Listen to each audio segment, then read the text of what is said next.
Just one or two words after the videos you've seen. First of all, the reason that really I'm in India now this time is because Shweta has started the Goodall Institute in India and the Roots and Shoots program.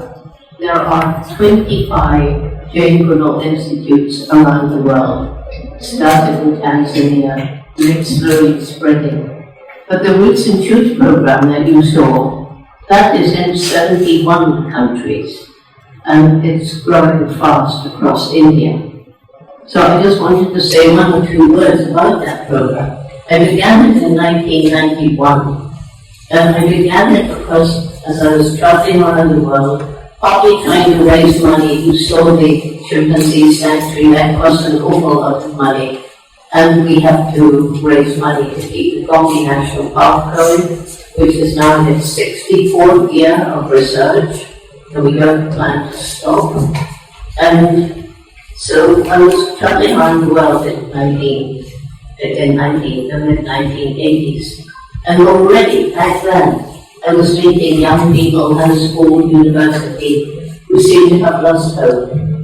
And when I asked them, they said, well, older generations have ruined the world. What will it be like for us when we grow up? What will it be like for our children? Forests have disappeared, wetlands are being closed over, urban cities are spreading around the world, human populations are growing, industrial farming with its pesticides and herbicides, and they went on and on about all these problems. And so 12 of them came to visit me in my house in Dar es Salaam, which is where I met Shweta ages ago. And they came from 8 different secondary schools, and they had different problems. One of them was worried about the poaching in their national park. One of them was worried about the illegal dynamite fishing. People were throwing illegal dynamite into the ocean so the fish get stung. Some of them were worried about street children with no homes. Some of them were worried about the homeless. Some of them were worried about the treatment of stray dogs. And so I told them to get their friends together. We had a meeting of about 30 high school students from these 8 schools. And that's when Roots and Shoots was born, and we decided the main message, which is actually for everybody, is every single day we live on this planet, we make an impact, and we get to choose what sort of impact we make. Secondly, because as you all know, everything in nature is interrelated, we decided that each group would choose for themselves 3 projects. One to help people, one to help animals, one to help the environment. And because they get to choose, they roll up their sleeves and they really set to work with their friends to try and make a difference, like clearing up trash, like saving mangrove forests, like, whatever they choose. And the variation, you saw a little bit, that video was taken over 10 years ago, and it's grown so much since then. We also have campaigns which the groups are, they can choose to take part, but they don't have to. We try to link groups together around the world so that they can learn each other's cultures and get to understand that far more important than the color of our skin or our language is the fact we're all human beings.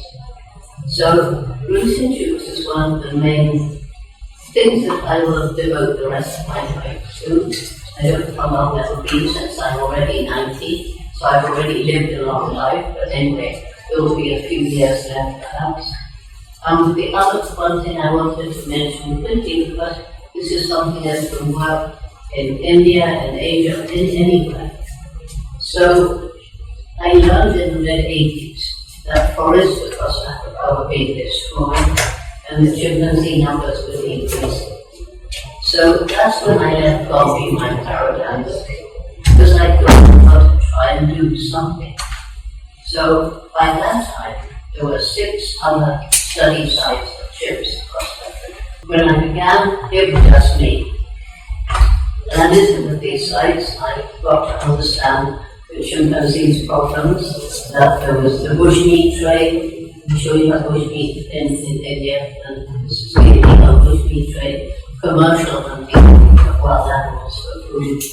And then some were being caught in snares set by hunters, and a big problem was shooting the mothers to steal the babies to sell them for the international illegal wild animal trafficking. So I also learned at the same time about the plight of so many of these people living in and around chimp habitat, the forest. And so they realized the terrible poverty, the lack of health and education system, and came to a head when Sanjay National Park, where we still study chimpanzees, is the second smallest in Tanzania. It's tiny. And when I began in 1960, it was part of a great equatorial forest belt stretching across Africa.